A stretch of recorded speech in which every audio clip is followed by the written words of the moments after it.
Yo mga idol, kumusta? Mandreg mga sports TV nga pala.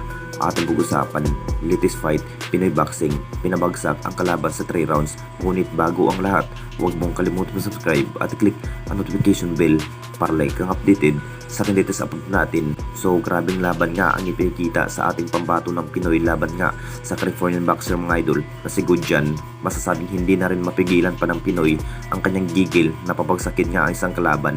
Pinatunayan pa rin ng ating pambato na madaling talunin ang kalaban. Nakita naman nating lahat kung gaano kapwersa itong Pinoy boxer mga idol, kung bakit puro body shot ang kanyang nagiging target para mawala nga agad ng stamina ang kanyang nagiging kalaban. Ito na nga bang hinihintay ng lahat kung gaano kalakas ang mga Pinoy pagdating sa boxing mga idol. Unang laban pa lamang po, talagang ang target nga ng Pinoy ang body shot ng kalaban. Kung matamaan ka ng body shot, masasabi mawalan na rin yung stamina mo. Ito na rin ang dahilan kung bakit pagdating sa 2 rounds mga idol, todo hingal nga ang nagiging nakakarap ng Pinoy ang isang Californian boxer mga idol na si Gudjan. Panalo na naman ang ating pambato na si Wiljan Mindoro mga idol. Hindi na nga rin pinaporma pa ang kalaban, nilampaso sa loob ng ring na parang munti ka na rin mawala ng malay ang kalaban dahil sa angking husay at energetic itong si Wiljan Mindoro mga idol pagdating sa counter punch at body shot. Panoorin na natin ang full highlights video ang ating pambato na si Wiljan Mindoro. That's what's carrying me tonight. Yeah, he had some success up there. Was really successful over there, and did very well. Had some good wins. Became a real favorite over him. And then you wonder why guys lie when they say the way they make weight. It's like, the easiest kind of small package packs a big punch. Mindoro, a lot of stock. You're better off cutting off the ring on Mindoro.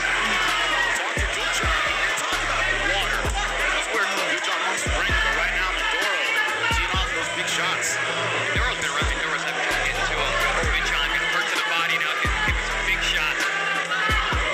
Oh man, hard. You gotta throw it between hard big shots. Sort of your body shots and shit. Like 2011, a solid program. Oh, good shot.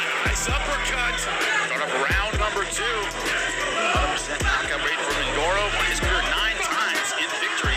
He has won by decision. So he's backing the puncher up. A lot of his punchers don't punch the same way when they're on their back foot. Oh, now you gotta need all these knockout wins. He might be the kind of guy who also has been used to hitting guys like this and fails to intimidate. He's intimidating. Richon is doing a great job. The best plan of cancer attack from Mindoro. You guys talk about it all the time. Dito na mga idol bumagsak at nilampaso sa ating pambato ang kalaban sa 3 rounds na parang napakainit nga ang nagiging laban sa dalawang boxer, pero hindi na rin mapigilan pa sa nagiging gigil sa ating pambato na si Wiljan Mindoro. Knockout nga ang inabot sa Californian boxer mga idol. Another pinaknockout na naman sa Pinoy ang kalaban. Panalo nga ang ating pambato. Dito na rin nagtapos ang nagiging mainit na laban mga idol.